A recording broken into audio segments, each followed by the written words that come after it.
Após todos os vídeos desta playlist, eu entendi que de facto seria a altura para referir aqui um aspecto que por vezes é ultrapassado por quem explica PHP, mas que faz todo sentido falar, que é a questão das permissões de acesso às bases de dados no servidor MySQL.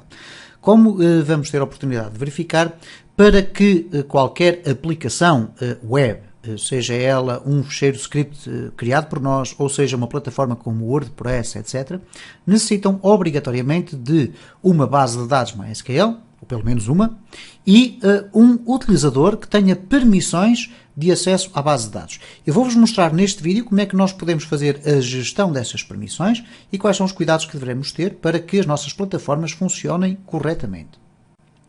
Primeiro vamos falar aqui muito rapidamente sobre o conceito. O que acontece então é o seguinte: imaginemos uma plataforma qualquer, por exemplo, um sistema de gestão de uma clínica, por exemplo, ou de um hospital, a partir do qual os usuários podem estar registados, marcar consultas médicas, marcar tratamentos, etc. Um sistema desses vai ter, obviamente, um conjunto muito vasto de scripts de PHP e vai ter, pelo menos, uma base de dados. No entanto, o gestor da plataforma, portanto, aquela pessoa que vai ter o trabalho de instalar aquela plataforma e colocá-la a funcionar corretamente, vai ter que preparar um conjunto de informações relacionadas com a forma como a plataforma vai aceder à base de dados. E para isso, o servidor MySQL necessita de ter um utilizador logado. Esse utilizador, que não é um utilizador da nossa plataforma, é um utilizador do próprio sistema MySQL, é um utilizador que tem determinado conjunto de privilégios e que nós podemos controlar de algumas formas. Eu vou-vos mostrar aqui alguns aspectos relacionados com isso. Não vamos aqui estar a aprofundar muito, mas eu penso que no global vai ser muito fácil perceber este conceito. A primeira circunstância que nós temos de fazer aqui para ter acesso a essa informação, obviamente, é iniciar o servidor Apache e também o servidor de MySQL. Neste caso, nós temos estado a usar nos últimos vídeos o database.net ou database 4 para aceder ao nosso servidor de MySQL. Ora, quando eu faço aqui um duplo clique, eu vou aqui baixar este espaço, o que acontece então é o seguinte: nós temos aqui, eu tenho aqui a minha ligação ao meu servidor MySQL, eventualmente quem estiver a utilizar um outro software de ligação ao servidor poderá utilizá-lo, e quando nós fazemos aqui a ligação, dentre os vários aspectos que nos são questionados aqui, um deles é o local onde está guardado o nosso servidor de MySQL. E neste caso é o localhost, portanto o servidor local. Se porventura nós tivéssemos um servidor noutro local qualquer, iríamos colocar aqui o seu endereço, normalmente por endereço IP. Mas depois temos aqui um espaço relacionado com o MySQL Authentication. Aqui neste caso temos aqui um Windows Authentication, que iria buscar informações à nossa conta de utilizador do Windows, mas nós temos aqui obviamente o MySQL Authentication. E temos aqui o login e a password. Neste caso o utilizador root é instalado por raiz, por defeito, ok? Portanto, e é um utilizador muito importante no sentido em que é um utilizador que é instalado, como eu disse, de raiz e não tem password, ok? Não tem password, o que quer dizer que nós devemos ter algum cuidado com o nosso sistema de MySQL para evitar que qualquer utilizador estranho à nossa plataforma possa, através de uma backdoor, uma porta traseira invisível, possa entrar na nossa base de dados desde que exista este utilizador lá. E atenção que este utilizador tem, por norma, todas as permissões. Vamos ver o que é que isso significa. Quando eu clicar aqui no OK, ele vai estabelecer a ligação com o meu servidor de MySQL. E eu até já tinha aqui alguns quadros, vamos aqui fechar, para explicar o seguinte. Esta foi a base de dados que nós criámos nos exercícios anteriores e depois temos aqui um conjunto de bases de dados ou de entradas dentro do servidor MySQL que nós não devemos tocar, não devemos alterar, ou pelo menos não devemos apagar, ok? Alterar, eles serão alteráveis. O que é que nos vai interessar aqui neste caso? É esta base de dados MySQL. Nesta base de dados MySQL, que é extremamente complexa, nós vamos encontrar aqui uma base de dados que contém 34 tabelas. E, como podem observar, há aqui muita informação que não nos interessa. Aquela que nos interessa é esta do user. E quando abrimos aqui esta do user, eu vou clicar com o botão direito do rato e fazer Open. O que vai acontecer então é que nós vamos ter aqui uma listagem, vamos aqui aumentar um bocadinho, vamos ter aqui uma listagem dos utilizadores, cá está o user, e as respectivas passwords e cá temos nenhuma. E, portanto, temos aqui os utilizadores que têm, neste momento, permissões dentro do meu servidor de MySQL. Todos estes campos que aqui estão à frente são depois os privilégios, daí terem este sufixo priv, ok? Priv de privilégio, ou privilege em inglês. E, portanto, como podem observar aqui, todos eles estão aqui indicados como sendo do valores y e n, sendo que y é yes e n é no. Na estrutura da criação desta tabela, o que o sistema de MySQL fez foi o seguinte, eu vou aqui mostrar a estrutura, vou aqui editar no design, foi criar um data type do tipo enumeração. Em vez de ser um char ou uma variável booleana ou uma variável bit de zeros e uns, eles decidiram criar uma enumeração, isto é, um campo específico que permite inserir os valores que estão indicados dentro da enumeração, que neste caso é o valor n ou y. E depois o próprio sistema do MySQL consegue determinar se o utilizador, o usuário X, tem ou não tem privilégios para fazer instruções select, instruções insert, instruções update, instruções delete, etc, etc, etc. Bom, de facto, o que acontece é o seguinte, tudo isto aqui parece muito complexo. Porquê? Porque se nós quisermos adicionar um novo usuário, teríamos que estar aqui a inserir estes campos todos. E, de facto, nesta circunstância em concreto, o PHP MyAdmin é uma alternativa muito mais simples à utilização, por exemplo, aqui do database.net. Se alguém estiver a utilizar algum software específico do MySQL, nomeadamente o MySQL Workbench, com o qual, eu já disse em vídeos anteriores, eu trabalho fundamentalmente apenas para desenhar bases de dados e não trabalho aprofundadamente para comunicar com bases de dados. Se quiserem colocar nos comentários deste vídeo que, de facto, o MySQL Workbench tem essa facilidade de podermos alterar as permissões dos usuários, tudo correto. Mas eu vou mostrar aqui como é que o PHP MyAdmin tem um campo específico para isso. Então eu vou fechar aqui esta conexão, vamos aqui baixar, vamos voltar aqui ao painel de controle do XAMPP e quando temos aqui o nosso servidor MySQL a correr, temos aqui a opção Admin. Esta opção Admin vai automaticamente executar o PHP MyAdmin. Quando o PHP MyAdmin abre, nós temos aqui, obviamente, a mesma listagem de bases de dados que nós tivemos a ocasião de ver no database.net. Quando eu clicar aqui, eu vou ter aqui também todas as tabelas e vamos ter aqui a tabela dos users. E como podem observar, se eu for agora aqui verificar, temos aqui o mesmo tipo de identificação. Okay? O user, temos a password, que neste caso nenhuma password existe aqui, temos aqui todas as informações relacionadas com o utilizador. Mas, no entanto, se nós utilizarmos aqui uma funcionalidade clicando no início, para voltar à página inicial do PHP MyAdmin, vamos aqui até fechar para não criar grande confusão visual. Temos aqui uma tabela que é contas do usuário. E quando nós clicamos aqui, vai aparecer esta tabela dos users tratada de uma forma distinta. Chamo a atenção, contudo, para um aspecto fundamental. Se nós estivermos a utilizar um alojamento do tipo Apache, okay? Um alojamento online, em que nós temos o cPanel ou o Plesk, que são duas aplicações web muito similares ao PHP MyAdmin, mas que permitem fazer a gestão do nosso alojamento web, o que acontece por norma é que dentro do cPanel, eu depois até posso mostrar aqui eventualmente uma circunstância destas, se bem que é uma informação um bocadinho confidencial.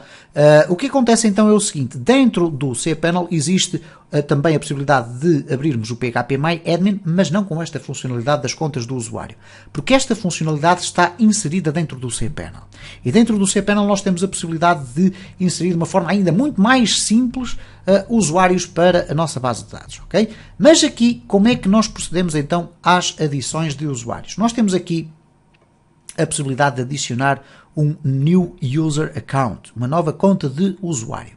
Estas contas de usuário, como eu já tive a ocasião de dizer, são contas que nós definimos para identificar que tipo de permissões é que um determinado usuário tem e se nós quisermos que de facto o nosso servidor MySQL esteja guardado com imensa segurança, nós devemos utilizar apenas usuários com passwords. Okay? Então eu vou mostrar como é que nós podemos criar aqui um. Vamos aqui clicar em Add New User. Okay? Temos aqui nos campos Username, onde damos o nome do nosso usuário, que eu posso chamar aqui João, não há qualquer problema, mas convém que seja um nome se calhar um bocadinho mais complexo. O host será qual é a máquina ou o servidor no qual este usuário vai ter permissões, portanto encaramos isto numa espécie de analogia como se fosse um funcionário da fábrica, ele vai ter acesso a que valências da fábrica, a que espaços da fábrica.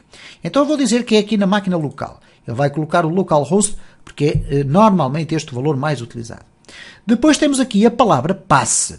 Ora, a palavra passe nós podemos escolher sem palavra passe ou usar o campo de texto para criar a palavra passe. Eu vou colocar aqui 1, 2, 3, 4, 5, 6. E digo-vos muito sinceramente que se é para utilizar uma palavra passe destas, mais vale nem sequer usar uma palavra passe. Mas aqui estamos apenas a fazer uma exemplificação.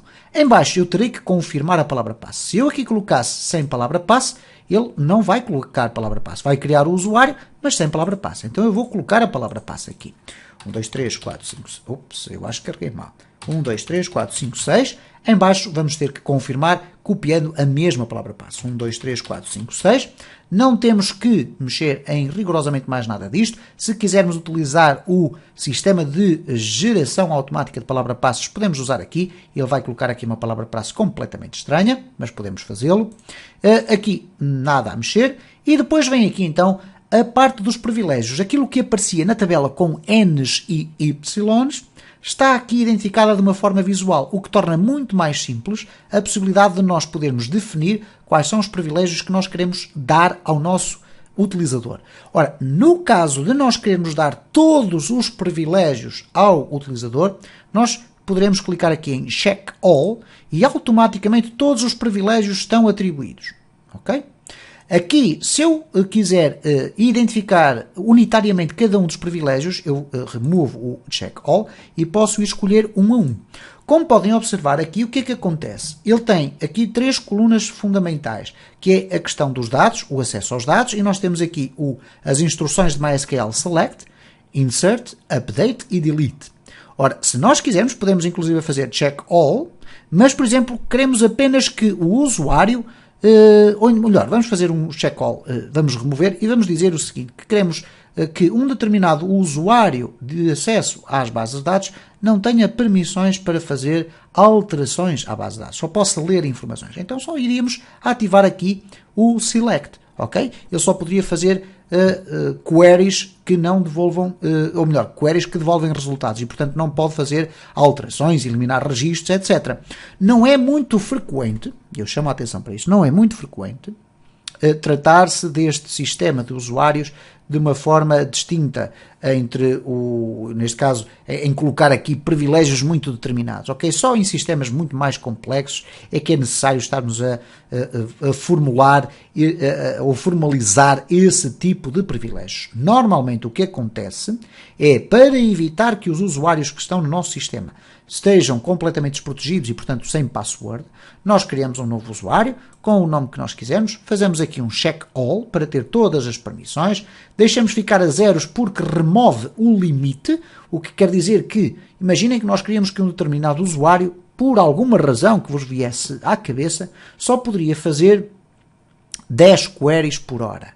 Aqui nós podíamos colocar aqui quantas queries é que ele pode fazer por hora, ou quantos updates por hora, ou quantas ligações à base de dados por hora. Ora, nada disto faz sentido. Se deixarmos ficar o zero, nós deixamos então a informação de que ele não tem limite. A seguir, o que nós temos que fazer é aqui clicar em executar. E quando eu clicar em executar, ele diz aqui há um erro, qualquer coisa aqui com um erro. Ok, pode ser uma mensagem do SQL, ele disse não pode ler o diretório. Erro número 2, não existe a página. Se vos aparecer este erro, e ainda bem que ele apareceu, porque é um erro que tem a ver com uma funcionalidade muito recente destas plataformas, ele diz que não existe esta pasta c:/champ/mysql/lib/plugin. O que deverão fazer é simplesmente o seguinte, vão aqui à pasta onde tem o champ instalado e vão verificar aqui no erro que aparece aqui, e ele diz champ MySQL, então vamos entrar aqui dentro da pasta MySQL, ok, vamos aqui, ok, MySQL, está aqui, e ele diz que dentro da pasta bin, ou melhor, não existe a pasta libplugin, ok, libplugin.